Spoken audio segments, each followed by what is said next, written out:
అప్పుల కిస్తీలు మిత్తీలకే 64,516 కోట్లు కడుతుందట రాష్ట్ర ప్రభుత్వం. కేవలం కేసీఆర్ 10 ఏళ్లుగా చేసిన అప్పు, దానికి అసలు మిత్తి. విషయం ఏంటంటే వాళ్ళు చేసిన అప్పులన్నింటికి టెన్యూర్ స్టార్ట్ అయింది మొన్న. గవర్నమెంట్ చేంజ్ కాగానే టెన్యూర్ స్టార్ట్ అయిందంటే కట్టాలి గవర్నమెంట్. ఈ అప్పులకి దాని ఇంట్రెస్ట్కి అసలుకి ఇంట్రెస్ట్కి 64,516 కోట్లు కట్టిరట ఈనాటికి. అంటే చూడండి ఎంత భయంకరమైన విషయమో ఇది. ఈ 64,000 కోట్ల రూపాయలు కనుక మనం అభివృద్ధి మీద సంక్షేమం మీద పెడితే ఎంత అద్భుతంగా ఉంటుంది రాష్ట్రం. పోనీ ఆ 7 లక్షల కోట్లు అప్పు చేసిరు, ఆ అప్పులు ఏమైనా దేని మీద పెట్టిరు అదన్నా చెప్పండి. కాళేశ్వరం, ఇప్పుడు కాళేశ్వరం లేకుండానే పంటలు పండుతున్నాయి. మేడిగడ్డ దగ్గర నీళ్ళు ఎత్తిపోయకుండానే పంటలు పండుతున్నాయి. ఈయన చేసినది ఏందా? 7 లక్షల కోట్లు తెచ్చి 7 లక్షల కోట్ల అప్పు యావరేజ్గా 10 ఏళ్లుగా 1,50,000 కోట్ల రూపాయలు యావరేజ్గా తీసుకున్న బడ్జెట్లో కేటాయించింది. అదొక 15 లక్షల కోట్లు. దగ్గర దగ్గర 15 నుంచి 20 లక్షల కోట్ల రూపాయలు ఏం చేసిండు? పోనీ అప్పు తెస్తే ఓకే, అప్పు ఉత్పత్తి అయ్యే వాటి మీద పెడితే, పెట్టుబడి కింద పెడితే దానికి లాభాలు వస్తాయి. కానీ ఆ ప్రయత్నం ఎక్కడ జరగలేదే. ఒక హాస్పిటల్ మీద పెట్టిండా, ఒక స్కూల్ మీద పెట్టిండా, ఒక పారిశ్రామిక రంగం మీద పెట్టిండా? ఏది లేదు.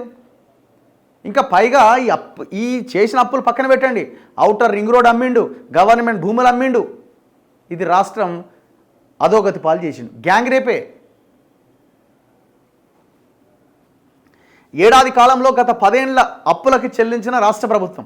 అప్పుల కంటే కిస్తీలు వడ్డీలకే ఎక్కువగా రీపేమెంట్లు. ఏడాదిలో తెచ్చిన కొత్త అప్పులు 52,118 కోట్లు. అయినా ప్రతిష్టాత్మక స్కీమ్లకు 61,194 కోట్లు. రైతుల సంక్షేమానికే 57,000 కోట్ల ఖర్చు. 2 లక్షల రుణమాఫీకే 20,617 కోట్లు.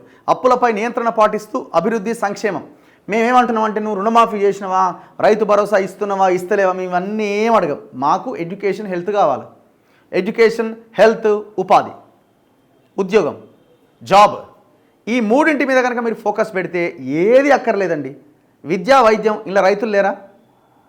మీరు ప్రభుత్వ విద్య అందిస్తే కుటుంబానికి ₹1,00,000 మిగులుతాయి. ₹1,00,000 మిగులుతాయి. తక్కువలో తక్కువ కామన్గా ఒక టౌన్లో స్కూల్కి పంపిస్తే ఒక ₹1,00,000 ఇద్దరు పిల్లలకి మిగులుతాయి. హెల్త్ ఉన్నది అమ్ముకోకుండా రైతు ఆత్మగౌరవంతో బతకగలుగుతాడు. హాస్పిటల్కి పోవాలంటే ఎలా ఉన్నది అమ్ముకొని అక్కడ ప్రైవేట్ హాస్పిటల్లో పెట్టాలి.